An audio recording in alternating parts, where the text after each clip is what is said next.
इस वीडियो में हम आपको क्लास 10th का बिहार बोर्ड का जो चैप्टर 1 है और 1.4 तक जो है परिमेय संख्याएं, तो उससे हम कुछ ऑब्जेक्टिव लिए हैं जो बिहार बोर्ड के लिए बहुत ही इंपॉर्टेंट है। अगर आप पास करना चाहते हैं अच्छा नंबर से तो हमारे साथ बने रहिए, क्योंकि कुछ ही समय में आपका बहुत सारा ऑब्जेक्टिव कवर होगा और यहाँ पर वीडियो जो है अब एक एक करके आने वाली है, तो लास्ट तक बने रहिए। जैसे कि क्वेश्चन हमारा है 0 और 50 के बीच विषम संख्याओं की संख्या कितनी है, तो इसका आंसर हो जाएगा बी नंबर 25। देखिए आप हमारे साथ जुड़ जाइए, क्योंकि ये ऑब्जेक्टिव जो है इसी में से ऑब्जेक्टिव आएगी बोर्ड एग्जाम में। ठीक है, चलिए दूसरा क्वेश्चन हमारा है 5। यहाँ पर देखिए दूसरा क्वेश्चन हमारा है 5, 15 और 20 के लॉसो और मोसो का अनुपात क्या होगा। 5, 15 और 20 के लॉसो और मोसो का अनुपात जो हमारा होगा वो होगा 12:1। 12:1 होगा। ये दूसरा प्रश्न था हमारा। चलिए तीसरा प्रश्न हमारा है, तीसरा प्रश्न, निम्न में कौन अपरिमेय संख्या नहीं है। अब यहाँ पर देखिए पूछ रहा है कौन अपरिमेय संख्या नहीं है, तो इसका आंसर होगा डी, √121।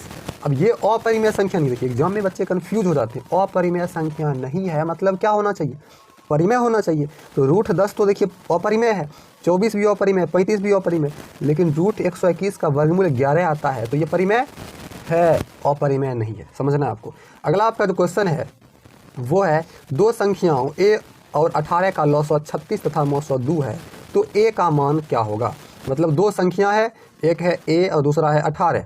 इसका जो लघुत्तम समावर्तक 36 और महत्तम समावर्तक 2 दे दिया गया, तो पूछ रहा है a का मान क्या होगा। अब यहाँ पर आपको फॉर्मूला इसमें लगता है दो संख्याओं का गुणनफल बराबर LCM गुना HCF, लेकिन हम आपको इसका आंसर बताते हैं 4 का। सी नंबर आंसर होगा, सी नंबर 4। इसका आंसर हो जाएगा 4। 36 और 2 को गुना करके 18 से भाग कर दीजिए। चलिए आगे बढ़ते हैं। आगे आपका है 5 नंबर जो प्रश्न है, ये आपका बोल रहा है यदि P Q दो अभाज्य संख्याएं हैं तो उनका मौसो डैश है। P Q अभाज्य संख्या है तो उनका मौसो क्या होगा। अब अभाज्य संख्या का मौसो आपको पता है, 2 या 2 से अधिक अभाज्य संख्याओं का मौसो 1 होता है, और ये वेरी वेरी वेरी इंपॉर्टेंट है। आप इसको VVI JJI जो बोल सकते हैं, वो इंपॉर्टेंट है, अक्सर पूछ दिया जाता है। चलिए आगे बढ़ते हैं। आगे आपका छठा प्रश्न है, छठा प्रश्न है सबसे छोटी अभाज्य और सबसे छोटी भाज्य संख्या का गुणनफल डैश है। सबसे छोटी अभाज्य और सबसे छोटी भाज्य संख्या का गुणनफल क्या होगा, तो इसका आंसर हो जाएगा सी, 8। इसका आंसर हो जाएगा 8। चलिए आगे आपका 7 नंबर प्रश्न है, निम्न में कौन सी अभाज्य संख्या है। अभाज्य संख्या कौन सी है, ये प्रश्न का जवाब तो आपको पहले से ही पता होगा। इसका आंसर हो जाएगा 29। 29 अभाज्य है, 25 में 5 से भाग लग जाता है। उसके बाद देखिए 16 में 4 से, 8 से, 16 से, 15 में 3 और 5 दोनों से लग जाता है। उसके बाद देखिए 8 नंबर में 3.27, 3.27 और 27 पर क्या है, रेकरिंग है। तो पूछ रहा है डैश है, कौन सी संख्या, पूर्णांक संख्या, परिमेय संख्या, प्राकृत संख्या और एक अपरिमेय संख्या, क्या होगा। तो ये हो जाएगा परिमेय संख्या। क्या हो जाएगा, परिमेय संख्या।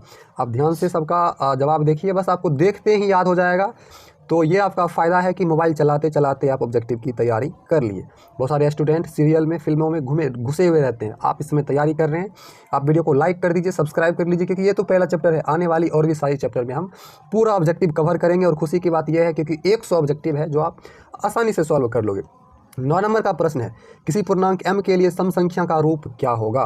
तो किसी पूर्णांक m के लिए सम संख्या का रूप हो जाएगा 2m। क्या होगा, 2m होगा। आंसर आपको ध्यान से देखना है। चलिए आगे है 10 नंबर में, निम्न में से कौन सा अपरिमेय नहीं है। फिर देखिए कन्फ्यूज हो जाते हैं बच्चे कि पूछ रहा कौन अपरिमेय नहीं है, मतलब परिमेय है, तो कौन होगा। आपका ऑप्शन नंबर ए, 64/81। अब कैसे, क्योंकि 64 का वर्गमूल 8 और 81 का वर्गमूल 9, तो 8/9 परिमेय होगा, बिल्कुल होगा। चलिए आगे बढ़ते हैं। आगे आपका 11 नंबर जो सवाल है, निम्नलिखित में किसका दशमलव प्रसार शांत होगा। आपको सॉल्व करना पड़ेगा, हम कर देते हैं 3/8।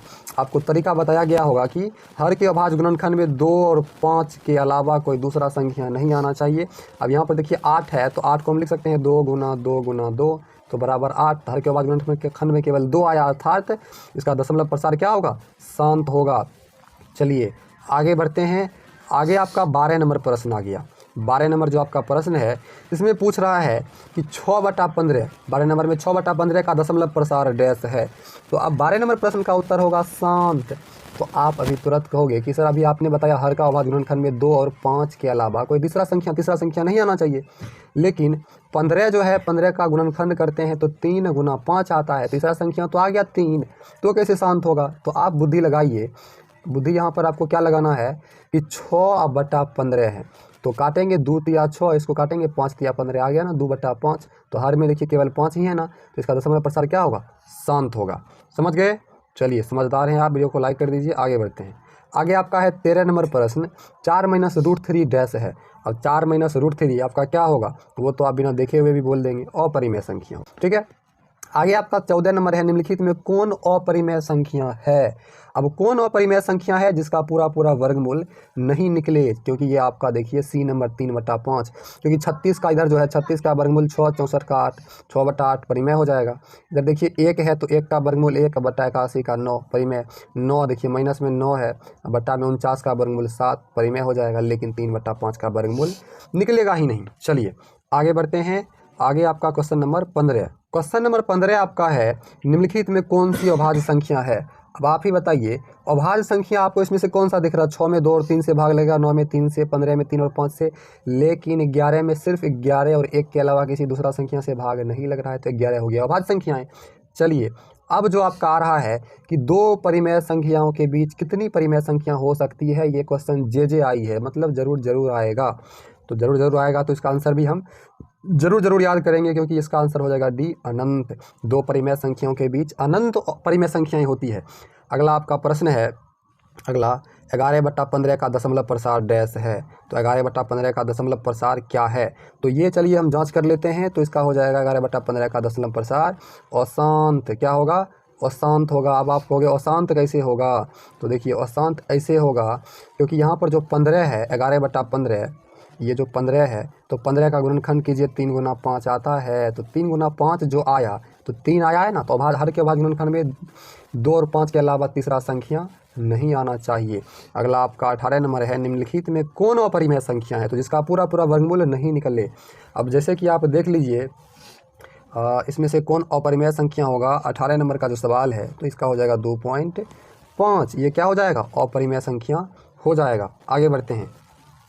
आगे है आपका कि 19 नंबर में √2 डैश है, तो आप आंख बंद करके अपरिमेय में लगा दीजिए। आगे है 2 या 2 से अधिक अभाज्य संख्याओं का मौसो क्या होगा, तो 2 या 2 से अधिक अभाज्य संख्याओं का मौसो 1 होगा। अब क्यों, कैसे, कहाँ, ये आप चैप्टर में जाने होंगे। अगर नहीं जाने होंगे तो कमेंट बॉक्स में लिखिए, हम चैप्टर का भी सोल्यूशन अब एक एक करके करते हैं। अगला प्रश्न है, निम्नलिखित में कौन परिमेय संख्या है, तो कौन परिमेय संख्या होगा। √3 तो नहीं होने वाला है। चलिए अब 2/√2 है, तो √2 कट गया, बचा क्या, सिर्फ 2, तो क्या होगा, 2 परिमेय होगा। आगे बढ़ना ही नहीं है, यहीं पर मिल गया। चलिए अब आगे अगला जो हमारा 22 नंबर का सवाल है, दो क्रमिक सम संख्याओं का HCF क्या होगा, तो दो क्रमिक सम संख्याओं का HCF 2 होगा। ऑप्शन नंबर बी इसका सही। चलिए आगे बढ़ते हैं और 23 नंबर सवाल में आ जाते हैं। अब 23 नंबर जो आपका सवाल है, किसी धनात्मक पूर्णांक AB के लिए AB का मौसो गुना AB का लॉसो निम्न में से किसके बराबर है। तो आप बताइए, AB का मौसो गुना AB का लॉसो किसके बराबर है, तो इसका आंसर हो जाएगा C A × B, क्योंकि AB का मौसो A और AB का लॉसो B, तो A × B के बराबर, क्योंकि दो संख्याओं का मौसो बराबर, दो संख्याओं का गुणनफल बराबर मौसो गुना लॉसो होता है। 24 में है यूक्लिड विभाजन एल्गोरिथम दो धनात्मक पूर्णांकों के निम्न में से किसे परिकलित करने की तकनीक है। आप ही बताइए, यूक्लिड विभाजन से आप क्या चीज़ निकालते हो, तो मौसो। ठीक है, आगे देखिए, पाई डैश है, तो पाई अपरिमेय संख्या है, और आपको ये याद करना है, ये JI क्वेश्चन है, जरूर अबे करेगा। लाइक कर दीजिए इसी बात पर वीडियोस को, और कमेंट बॉक्स में लिखिए आपको डाउट कहाँ है। देखिए 26 में है, निम्नलिखित में कौन अपरिमेय संख्या नहीं है, तो कौन अपरिमेय संख्या नहीं है। क्वेश्चन को आप ध्यान से पढ़िए, स्टूडेंट कंफ्यूज हो जाते हैं कि अपरिमेय संख्या नहीं है मतलब अपरिमेय है। यहाँ पर देखिए आपको क्या ढूंढना है, कौन अपरिमेय नहीं है मतलब कौन परिमेय है। तो देखिए √7 का वर्गमूल नहीं निकलेगा, तो ये क्या है, अपरिमेय संख्या है। √3 का वर्गमूल नहीं निकलेगा, ये भी अपरिमेय है। √2/√5 का नहीं निकलेगा, ये भी अपरिमेय है। लेकिन हमको ढूंढना कौन अपरिमेय नहीं है, तो बच गया ऑप्शन नंबर डी। अब यही सही होगा, और ये कैसे होगा वो आपको समझा कर बनाना है। चलिए √75 है, तो 75/48 कीजिए। अब इसको काट दीजिए, कैसे, 25 तिया 75, 16 तिया 48, रूट में है, ये भी रूट में है। 25 का वर्गमूल 5 और 16 का 4, 5/4। बताइए अपरिमेय है, नहीं है, परिमेय है। तो ऑप्शन नंबर डी इसका सही होगा। हैं √3 और √5 क्या होगा? अब पूर्णांक तो होने वाला नहीं है, एक अपरिमेय संख्या हो जाएगा। √3 और √5 क्या होगा? अपरिमेय संख्या हो जाएगी, क्योंकि √3 और 5 का वर्गमूल निकलने वाला नहीं है। अगला आपका 28 नंबर जो सवाल है, निम्नलिखित में कौन सा भिन्न का दशमलव प्रसार शांत होगा? तो देखिए कितना इंपॉर्टेंट क्वेश्चन आपका आ गया 28 में। किसका शांत होगा? तो ऑप्शन नंबर इसका डी सही होगा, 3/160, क्योंकि 160 का आप वर्गमूल अभाज्य गुणनखंड निकालिए 160 का, तो क्या आता है नीचे में आपका 2 और 5 के अलावा कोई दूसरा नहीं आएगा, जिसके कारण आपको पता है कि अगर किसी भी संख्या के हर का अभाज्य गुणनखंड 2, 5 के अलावा कोई दूसरा संख्या नहीं आए तो उसका दशमलव प्रसार शांत होगा। चलिए आगे बढ़ते हैं। आगे आपका इतनी बड़ी संख्या दिया गया है 2.1212121121112 डैश है, तो आपको पता है कि ये संख्या लिमिटेड रूप से लिखी गई है और डॉट डॉट है, और डॉट डॉट है तो आपको पता होगा अपरिमेय संख्या होगी। क्या होगी? अपरिमेय संख्याएं। चलिए आगे है √3/√12 डैश है, तो बुद्धि लगाइए, 3 से हम काट सकते हैं 4 बार में, तो ऊपर में 1 नीचे में 4 और रूट में रहेगा, तो 1 का वर्गमूल 1, 4 का 2, 1/2 क्या होगा? परिमेय होगा। ऑप्शन नंबर ए इसका सही होगा, ऑप्शन नंबर ए इसका सही होगा। आगे जाते हैं 31 में। 31 में जो आपका सवाल है 3 - √3 डैश है, तो देखिए एक तो 3 है, दूसरा अंदर में रूट के अंदर में है, तो ये बी नंबर ऑप्शन होगा अपरिमेय। और ये क्वेश्चन एक निश्चित ही आता है, ध्यान देना आपको 32 नंबर सवाल पर। 11.23 रेकरिंग है 564 पर डैश है, मतलब क्या है ये जो क्या होगा ये?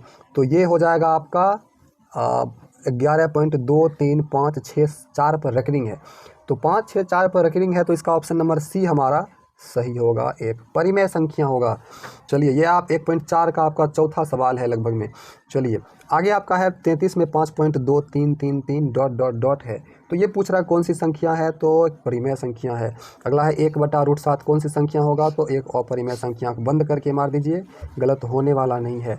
चलिए आगे बढ़ते हैं। देखिए आगे आपका है भाज्य ए भाजक बी के लिए a = BQ + R में R के लिए कौन सा मान्य सत्य है? तो 35 नंबर में आपका हो जाएगा ऑप्शन नंबर सी, 0 से बराबर, लेकिन R से भी बड़ा क्या होगा? B होगा, क्योंकि B भाजक है, और हमेशा भाजक जो होता है शेषफल से बड़ा होता है, क्योंकि शेषफल अगर बड़ा बचता है तो हम फिर से न भाग देते हैं। समझदार हैं आप। चलिए आगे है 5√2 डैश है, तो 5√2 आपको पता है यही होगा क्या? अपरिमेय। आगे है 5.2372 डैश है, तो ये आपको दिखने में भी कैसा भी लगे लेकिन परिमेय ही होगा, क्योंकि दशमलव के बाद दिया है, लेकिन डॉट डॉट रेकरिंग कुछ भी नहीं है तो परिमेय होगा। रूट में रहा तो तब अपरिमेय। निम्न में 38 में निम्न संख्याओं में कौन सी संख्या विजातीय है? अब यहाँ पर विजातीय तो आप पढ़े नहीं होंगे, 11 हो जाएगा विजातीय। विजातीय का मतलब क्या हुआ? विजातीय का मतलब जैसे कि 2/3 देखिए रूट से बाहर है, नॉर्मल संख्या है, 25/49 5/7 हो जाएगा इसका। इधर देखिए 7/3 है, लेकिन 11 का वर्गमूल नहीं निकलेगा, सबसे अलग है, इसीलिए इसको बोलते हैं विजातीय। आगे चलते हैं प्रश्न नंबर 39 नंबर प्रश्न आपका है, निम्न में कौन सा परिमेय है? परिमेय है तो आप डायरेक्ट इसमें लगा दीजिए, क्योंकि पाई अपरिमेय गलत, उसके बाद √7 भी अपरिमेय, यहाँ पर ये भी अपरिमेय, तो आपका क्या सही होगा? √16/25। ऐसा इसलिए क्योंकि 16 का वर्गमूल 4, 25 का 5, 40 में आपका है। निम्न में कौन अलग है? अब कौन अलग है या विजातीय बात वही है, आप समझिए। 3/5, यहाँ पर 16 का वर्गमूल 4 आएगा, 4 का 2, ये भी रूट से बाहर हो गया। यहाँ 25/4 भी बाहर है, लेकिन √2 का वर्गमूल आने वाला है नहीं, तो √2 क्या होगा? सी नंबर ऑप्शन ये हो जाएगा अलग। क्या होगा? ये अलग हो जाएगा। आगे बढ़ते हैं। आगे आपका है 41 नंबर में संख्या 0.32 और 2 पर रेकरिंग है को p/q के रूप में, जहाँ p/q पूर्णांक और q = 0 नहीं लिखा जा सकता है। 41 नंबर में है लिखा जा सकता है, तो अब ये 41 नंबर में पूछ रहा है कि के रूप में क्या इसको p/q के रूप में लिखा जा सकता है, तो इसको हम लिख सकते हैं इस प्रकार से 29/90। अब कैसे हुआ तो आपको पता है, आप 1.4 में ये सवाल पढ़े होंगे, नहीं तो हमारे वीडियो देख लीजिए। चलिए आगे बढ़ते हैं। आगे आपका सवाल है 42 नंबर में 2 तथा 2.5 के बीच की अपरिमेय संख्या कौन सी है? 42 नंबर में पूछ रहा है कि नीचे जो 4 ऑप्शन है इसमें से 2 तथा 2.5 के बीच की अपरिमेय संख्या कौन सी है? तो ये होगा √5, क्योंकि √5 का वर्गमूल जो होगा 2 से बड़ा होगा, लेकिन 3 से छोटा होगा, तो 2.5 के बीच की ही संख्या है। चलिए आगे बढ़ते हैं। 43 में देखिए बड़ा सा सवाल दिया हुआ है घबराना नहीं है। निम्नलिखित में कौन सा कथन सही है या सत्य है? अब कौन सा कथन सत्य है? इसका ऑप्शन नंबर आपका बी होगा। बी देखिए, एक परिमेय व एक अपरिमेय संख्या का गुणनफल हमेशा अपरिमेय संख्या होता है। मतलब दो अपरिमेय संख्या का गुणनफल हमेशा अपरिमेय होगा ही, लेकिन एक परिमेय और अपरिमेय को गुणा करेंगे तो क्या होगा? एक परिमेय और अपरिमेय का गुणा करेंगे तो हमेशा अपरिमेय होगा, लेकिन दो परिमेय अपरिमेय को गुणा करेंगे ना तो हमेशा अपरिमेय नहीं होगा। आप कहोगे कैसे? तो √3 को गुणा कर लीजिए √3 से। देखिए अंदर में आता है √9 और उसका वर्गमूल 3 होता है। आप ही बताइए, दो अपरिमेय को गुणा करने पर परिमेय आता है? आ जाता है कभी कभार। चलिए आगे बढ़ते हैं। 4 में है 44 में, यदि n एक प्राकृतिक संख्या है जब तब √n बराबर क्या होगा? तो इसका आंसर आपका हो जाएगा डी, कभी प्राकृतिक संख्या और कभी अपरिमेय संख्या। क्योंकि कभी प्राकृतिक संख्या जैसे n का मान 1 लेंगे तो वर्गमूल 1, और एक प्राकृतिक संख्या अगर n का मान 3 लेंगे तो अपरिमेय संख्या। ठीक है, क्लियर? चलिए आगे बढ़ते हैं। आगे आपका 45 में है, प्रथम 13,986 अभाज्य संख्याओं का योग n है तो n हमेशा भाज्य होगा डैश से। अब किस चीज़ से भाज्य होगा? तो इसमें से इसका आंसर कोई नहीं होगा, 6, 4, 8 कोई नहीं। ठीक है, चलिए आगे बढ़ते हैं। आगे आपका है 46 नंबर में, x⁴n + 1 का एक गुणांक x + 1 है तो n निश्चित रूप से क्या होगा? अब n निश्चित रूप से इसका होगा एक विषम पूर्णांक होगा। ठीक है, आपको याद कर लेना है। चलिए 47 में है एक संख्या रेखा, मतलब जिसको इंग्लिश में नंबर लाइन बोलते हैं, पर प्रत्येक बिंदु प्रदर्शित करता है। क्या प्रदर्शित करता है? तो एक वास्तविक संख्या, क्योंकि वास्तविक संख्या परिमेय और अपरिमेय का क्या होता है? स्वरूप होता है। उस पर माइनस से लेकर के 0 देते हैं, फिर प्लस वाला देते हैं, तो सारा का सारा संख्या उस पर आ जाता है। आगे हम 48 नंबर प्रश्न पर। 48 में है, निम्नलिखित में कौन सा भिन्न का दशमलव प्रसार शांत है? बराबर दिया गया है कि चेक करना पड़ेगा इसको। तो चलिए चेक कर लेते हैं। इसका आ जाएगा 343/2 का पावर 3, 5 का पावर 3, 7 का पावर 3। फिर आपका कन्फ्यूजन आएगा कि सर बाहर के अभाज्य गुणनखंड में 2, 5 के अलावा कुछ नहीं आना चाहिए, यहाँ तो 7 भी है, तो ये कैसे हो गया? तो देखिए 7 हो गया ना, तो 343 का आप गुणनखंड कीजिए ना तो 49 बार में, फिर 7 से लगाइए 7, तो 3 बार 7 आता है 3 बार 7। अब हम 3 बार 7 आता है तो ऊपर में हम 7 का पावर 3 लिख देंगे, और नीचे में ऑलरेडी है ये कर जाएगा, तो क्या बचेगा? 2 का पावर 3, 5 का पावर 3। तो ओनली 2 और 5 ही ना आया, 7 तो आया ही नहीं। चलिए आगे है 49 नंबर में, सबसे छोटी पूर्ण वर्ग संख्या जो 16, 20 तथा 24 प्रत्येक से भाज्य हो वह क्या कहलाए? वह मतलब कौन सी संख्या होगी इनमें से? आपको पता है सबसे छोटी पूर्ण वर्ग संख्या, पूर्ण वर्ग मतलब जिसका वर्गमूल पूरा निकल जाए, तो इसका ऑप्शन नंबर डी होगा 3600, क्योंकि 3600 का वर्गमूल आपको 600 आ जाता है, तो ये 60 आ जाता है, तो क्या है? ये पूर्ण वर्ग है। चलिए आगे आपका प्रश्न है 50 नंबर है, दो संख्याओं का लघुत्तम समावर्तक के महत्तम समावर्तक का 14 गुना है। सवाल को समझिए, लघुत्तम समावर्तक एलसीएम तथा महत्तम समावर्तक का जोड़ 600 है। यदि एक संख्या 280 है तो दूसरी संख्या डैश है। सॉल्व करना पड़ेगा, लेकिन इसका हम आंसर समझ लेते हैं, 80 होगा। इसका आंसर क्या होगा? इसका आंसर 80 होगा। चलिए आगे बढ़ते हैं 51। टोटल आपको हम 62 प्रश्न बताएंगे, 62 देखिए इसमें क्या है, संख्या 23.43 पर रेकरिंग है p/q के रूप में। इसको लिख सकते हैं किस प्रकार से? तो इसका आंसर आपका हो जाएगा ए नंबर 2320/99। आपको लिखने के लिए 1.4 में सिखाया गया होगा। 52 में x⁴1 + 1 का एक गुणांक x + 1 है। सिर्फ तभी इसमें से कौन सा ऑप्शन इसका सही होगा? तो ऑप्शन नंबर बी n एक विषम संख्या, इससे पहले भी इसी में आया था, लेकिन थोड़ा सा अलग भाषा में लिखा गया था। 53 में है 6x⁴y तथा 12xy का महत्तम समावर्तक क्या होगा? तो इसका हो जाएगा डी 6xy। ठीक है, देखिए 64 में है √10 गुना √15 बराबर है, तो 10 √15 को गुना कीजिए, कितना आ जाता है? इसका आ जाएगा आपका 150 आ जाएगा, और अभाज्य गुणनखंड जब करेंगे ना तो हमारा आ जाएगा 5√6। समझ रहे हैं? आगे बढ़िए। 55 में है 3 + √3 × 3 - √3 एक परिमेय संख्या है, तो इसको आप a + b × a - b के होल स्क्वायर पर तोड़िएगा तो होगा a² - b²। तो 3 का स्क्वायर 9 और -√3 का स्क्वायर 3, तो बराबर 6 आएगा। 6 क्या है? 6 परिमेय संख्या है, तो इसका आंसर हो जाएगा हाँ है। आगे आपका देखिए, आगे आपका प्रश्न नंबर 56 में बोल रहा है 1.34 को परिमेय संख्या के रूप में लिख सकते हैं। पॉइंट उड़ा दीजिए, उड़ाने के बाद जो भी आता है उसको बट्टा में रख के काट दीजिए, तो आपका आ जाएगा 67/50। आपका आ जाएगा 67/50। आगे है क्या सभी वास्तविक संख्या एक परिमेय संख्या है? तो इसका आपका आंसर हो जाएगा नहीं, सभी वास्तविक संख्याएं एक परिमेय संख्याएं नहीं है, क्योंकि वास्तविक संख्या जो होता है परिमेय और अपरिमेय का रूप होता है। आगे आपका है 0.223 पर रेकरिंग है को परिमेय संख्या के रूप में लिखिए, तो इसको हम लिख सकते हैं, इसका ऑप्शन नंबर बी सही होगा, 23/99। हम कैसे आया तो वो आपको बनाना पड़ेगा। आगे आपका है 58 में 0.23 को एक परिमेय संख्या के रूप में लिखिए, तो इसका आंसर बी सही होगा, 23/99। ठीक है। अब आगे आपका 59 नंबर प्रश्न है, दो संख्याओं का गुणनफल बराबर क्या होता है, तो HCM गुने LCM, ये आपको ध्यान रखना है, इंपॉर्टेंट है। और 60 में है परिमेय संख्या 43/2 गुने 5/3 का दशमलव प्रसार कि कितने स्थान के बाद रुक जाएगा, तो ये आपको भाग दे करके पता करना पड़ेगा। हम आपको बताते हैं 4 स्थान तक। 61 नंबर जो सवाल है, संख्या 50-25 के HCF और LCM का गुणनफल क्या होगा, तो 25-50 गुना कर दीजिए, 25-25 125 मतलब 1250 होगा। ये इंपॉर्टेंट क्वेश्चन है। दूसरा 78 को किस संख्या से विभाजित करें कि भागफल 12 और शेषफल 2 प्राप्त हो, तो इसका ऑप्शन नंबर होगा 23D, इसका सही होगा। तो इस प्रकार से हमने इस वीडियो में टोटल 62 प्रश्न का उत्तर जाने। लाइक करके सब्सक्राइब कर लीजिए अगर आप अगली वीडियो को मिस नहीं करना चाहते हैं। कोई विशेष टॉपिक पर वीडियो चाहिए तो कमेंट बॉक्स में ज़रूर लिखिए। Thank you.